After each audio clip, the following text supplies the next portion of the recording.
Spyro's gonna get a new game in the near future. Or at least he should. With how well Reignited did for revitalizing the franchise, and how well Crash 4 was received as a completely new game, Spyro's likely to follow suit.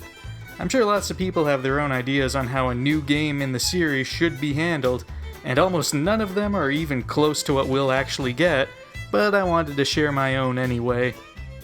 Now, there's a few things I'd want out of a new Spyro game. A few quality of life changes, some basic talk about level structure, collectibles, story elements, and way more talk about boss fights than I first intended. Let's just start at the start. There's a fan-favorite character that I, and many others, would like to see make a comeback. Cinder the Dragon from the Legend of Spyro trilogy would be introduced right out of the gate, seeking help against a new villain. Now, previously our main villains consisted of a Nork, a Tiefling, and a Lizard Folk, and they were all pretty cool. But if you're gonna follow up the Insomniac trilogy, you need to go big or go home, and there ain't nothing cooler than a dragon. Appearing in the Dragon Realms from a far-off land, Cinder informs our usual motley crew that her home is being besieged by a cabal of evil dragonkin, namely a Wyvern, a Drake, a Hydra, and led by a malicious true dragon. Cinder approaches the dragons of the world we already know seeking help, and of course, Spyro volunteers. The two dragons, with Sparks of course, return to Cinder's realm, and they're most likely accompanied by Hunter, Bianca, and Zoe as they're staple members of the team at this point. There's our plot setup, as simple as any Spyro game should be. More on the story later, now onto the gameplay. Just like with Crash and Coco in Crash 4, the player can freely switch between Spyro and Cinder at any point in the game. And since they'll be together the whole way through, Cinder can act as a guide, informing Spyro about every level they enter and what the immediate problem is. Obviously, it's a 3D platformer collectathon, just like the original Insomniac trilogy. There are 6 homeworlds with several portals that lead to the levels Spyro and Cinder need to complete. Obviously, gems are littered throughout the levels, and you'll be picking up those more than anything else, but there's always another collectible in these games. By far the best collectible the series ever had were the Dragons of Spyro 1. Freeing them from Crystal, seeing their designs, and hearing their dialogue was a treat every time, especially in Reignited. And since we're in a new realm, and dragons obviously live here, we can bring back crystallized dragons as the primary collectible, and new dragons to boot. No reused faces from the first game. This is a good opportunity to introduce female dragons that were completely missing from Spyro 1, as well as younger dragons closer to Spyro and Cinder's age, and even bring back dragon eggs like we saw in the first and third game. Now, the levels of the first Spyro game are pretty structurally different from the second and third. The first game's levels are vast, open, and encourage exploration. The sequels are more linear, offering minor deviations from the main path, and most of the extra collectibles are locked behind minigame challenges. For this game, let's blend to the two. Have a main path that has to be completed earning a special item, like the talismans from Spyro 2, but also offer a slew of side paths, hidden areas, and wide open locations to explore. This helps us achieve multiple goals. The game ensures you complete every level via the main path at least once, as you can't challenge that homeworld's boss without collecting the special item at the end of every level. For convenience sake, let's just call them MacGuffins. For fans of the first game, exploration is still present and very much encouraged, as the main path in the level will only get you a fraction of what the full level has to offer, and you'll want to stock up on those gems and dragons. This structure also means that there's still the possibility for mini-game challenges like we see in 2 and 3, perhaps even being unlocked after freeing a dragon that was off the beaten path. To keep enticing the player into finding all of the hidden areas, there should be a few unlockables for people to earn. Namely, skins. Crash 4 added a plethora of skins and costumes for Crash and Coco to earn in each level. For Spyro, I have a slightly different idea of how you might actually unlock them. Everyone's most hated bear, Moneybags. Moneybags can run a shop where Spyro and Cinder can trade their gems for skins. This way you don't have to deal with the nuisance that is Moneybags blocking off a section of the game behind a gem paywall, but also allow the player to save up for the skin they want, rather than the Crash 4 way of saying you gotta get good at the level that has the specific costume you're after. That's really all I have to say about basic gameplay. I mentioned earlier that I spent way more time than intended coming up with boss fight ideas, so let's talk about our villains, their fights, and where the plot can take us now that Cinder has brought Spyro to her world. The Wyvern is in charge of the first homeworld. He starts the fight in the air, either poking at our dragons with a stinger on his tail, or by using it to spray venom out over the stage. He eventually lands on the ground for some claw swipes, but leaves himself open for a counterattack. He gets hit, takes back to the air, adds a few new moves to his pattern, and starts attacking faster and faster with each hit he takes, upping the intensity as the battle goes on. It should be a straightforward challenge that's all about the player dodging the Wyvern's telegraphed attacks. On to the second homeworld, and dragons you free in this area have some new things to say. The dragons in the first world didn't recognize either Spyro or Cinder, but they were grateful for the help all the same. In the second world, the dragons are acting weary when freed, but they won't say why. Something's got them spooked. The Drake is in charge of this world.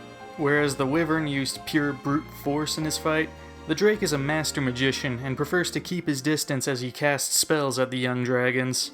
The area has plenty of cover the player can use to avoid the spells as they close the distance and attack the Drake. After getting hit, the Drake teleports to the other side of the arena and spawns a doppelganger. The fake Drake has considerably slower spells that are much easier to avoid, and they also get dispelled after a single hit. More fake Drakes get spawned in each time the real Drake takes damage, and the player can either clear out the fake Drakes before going after the real one, or focus on the real Drake, eventually defeating the Arcane Master. In the third world, dragons openly express distrust for Cinder. Apparently she's done some dark deeds in the past and is trying to atone for them.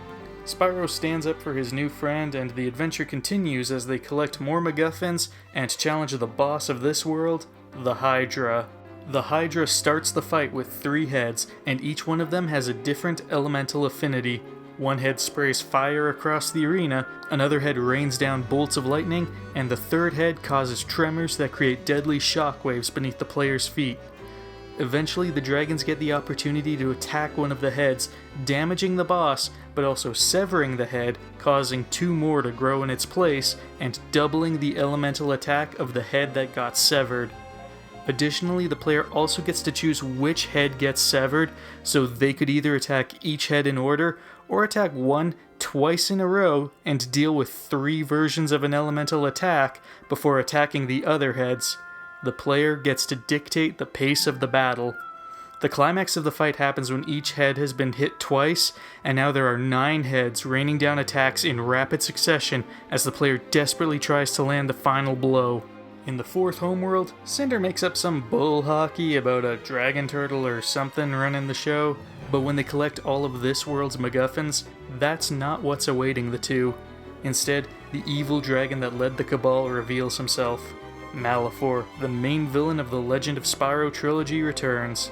It's revealed that Cinder is his apprentice, and she recruited Spyro to defeat the Wyvern, Drake, and Hydra for Malefor, as well as collect the magic MacGuffins he needed for some ambiguously evil plan. He then orders Cinder to attack Spyro.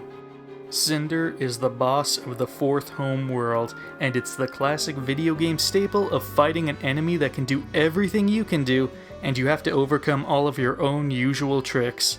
This could even play out like the fight against Ripto, with power-up orbs dropped onto the battlefield and the 2 dragons racing towards them. Spyro wins the fight, but is unwilling to land a killing blow on Cinder, and she manages to retreat to her master's lair.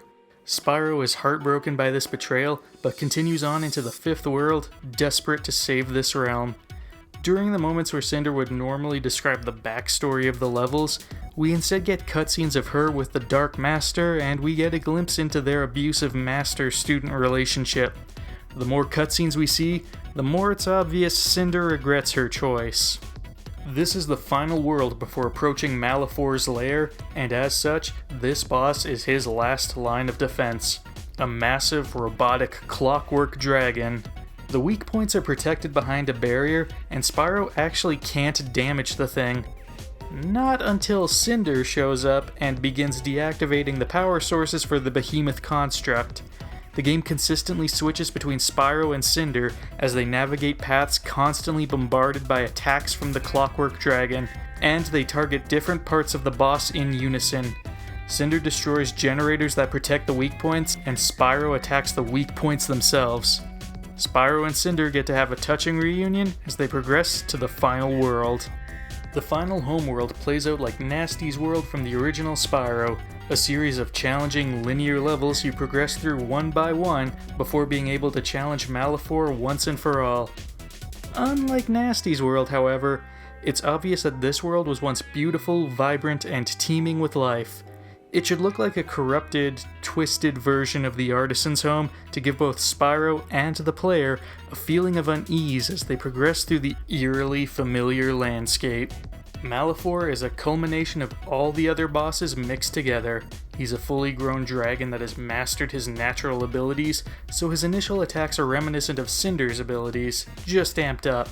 There are phases where he takes to the air like the Wyvern, summons doppelgangers like the Drake, he double or triple ups his attacks like the Hydra, and in between phases, Spyro and Cinder have to navigate a path leading up to the next arena as they are bombarded by spell attacks like with the Clockwork Dragon.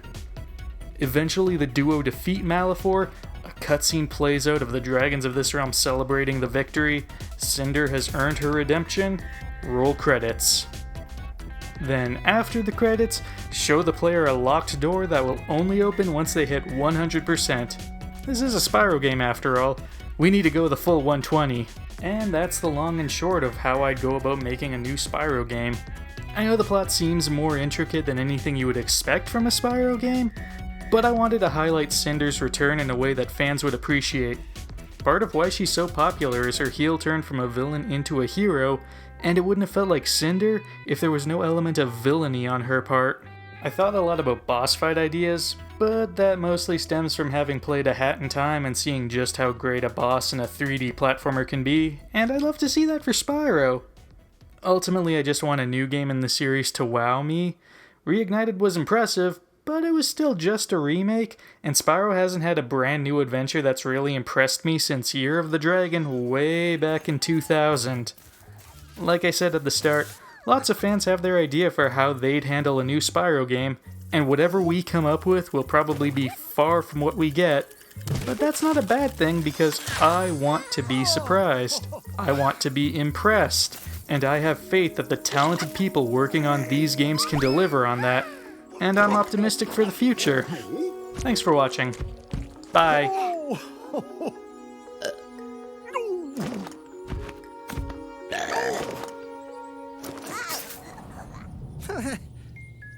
Yeah.